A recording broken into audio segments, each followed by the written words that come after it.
السلام عليكم ورحمة الله وبركاته. اللهم صل وسلم وبارك على سيدنا محمد وعلى آله وأصحابه أجمعين. ازيكم عاملين ايه؟ يا رب تكونوا بخير. هعمل النهاردة معاكم فيديو بسيط كده، هنعمل شوية كنافة مثلثات أو على شكل السمبوسة. أنا عملتها معاكم قبل كده اللي هي عش البلبل، وبرضو عملتها بالقشطة الكدابة. النهاردة في شكل مختلف كده، حلو وجميل بسيط كده، هيجذب أطفال الأسرة أو هيعجبكم جدا. وهي بتعمل بأي كمية كنافة انت بتحبيها، وبيديكي يعني كمية كويسة معاكي.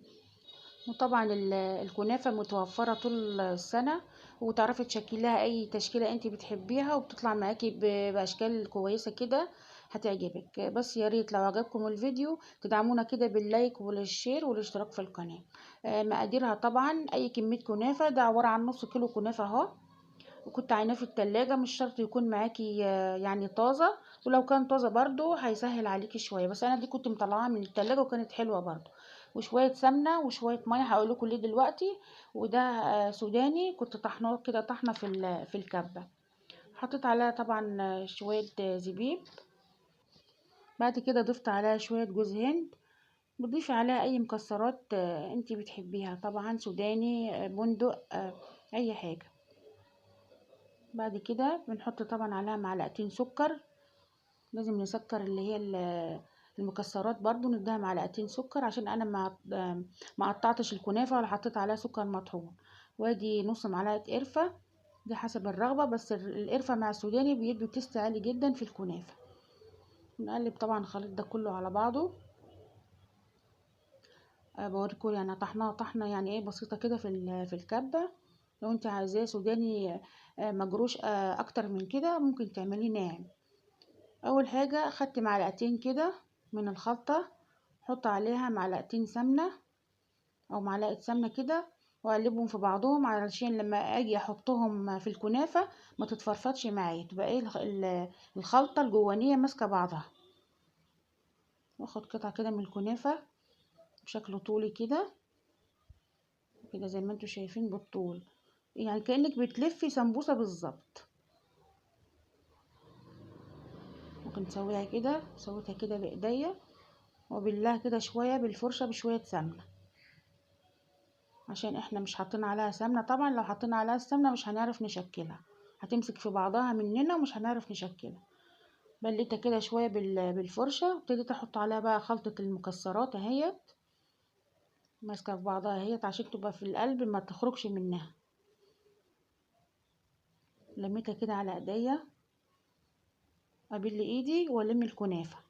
ادي فايدة المية، بتخلي الكنافة مش متفلكشة معانا، بتلم معانا بسرعة اهي، عشان تدينا الشكل والمنظر اللي احنا عايزينه.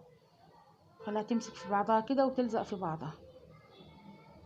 بس ادتنا شكل المثلث كده زي ما انتوا شايفين، او شكل السمبوسه. ودي واحده كمان اهي، لو انت بتحبي يعني ايه تلفيها كده على صينيه من تحت لفوق، برضو نفس الحكايه، ابل ايدي والمها تخليها ملمومه معانا. وشكل الكنافه حلو كده وملمومه كده وملساء. شكل المثلث اهيت.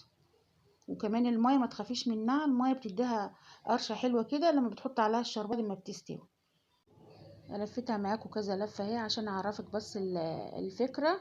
هي الفكرة بسيطة، والمية بتلمها خالص، ما بتخليش الكنافة كده طالعة من الجناب ولا اي حاجة، بتديها منظر حلو وبتلمها.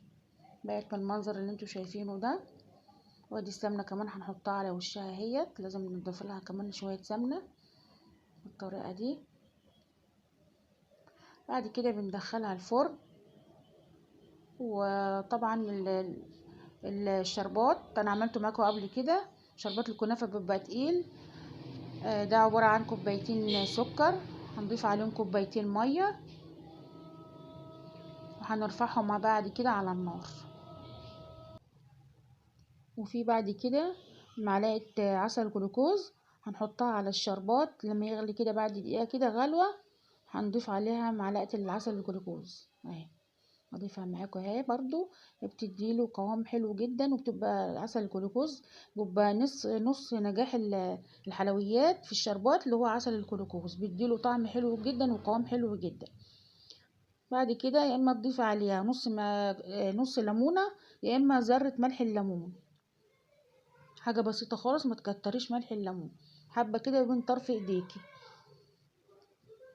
بالشكل ده. ونسيبه يغلي كده 10 دقايق لغايه لما يتقل معانا ونرفعه. لما يبرد بنضيفه طبعا على الكنافه اول ما تطلع من الفرن بالشكل ده. واحب اقول لكم ان احنا بنحط الكنافه على درجه حراره 180 على الرف الوسطاني.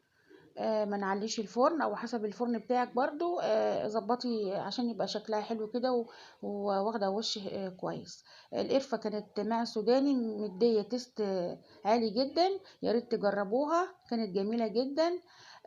ويا ريت لو عجبكم الفيديو ما تنسوش تدعموني باللايك والشير والاشتراك في القناه. والسلام عليكم ورحمه الله وبركاته.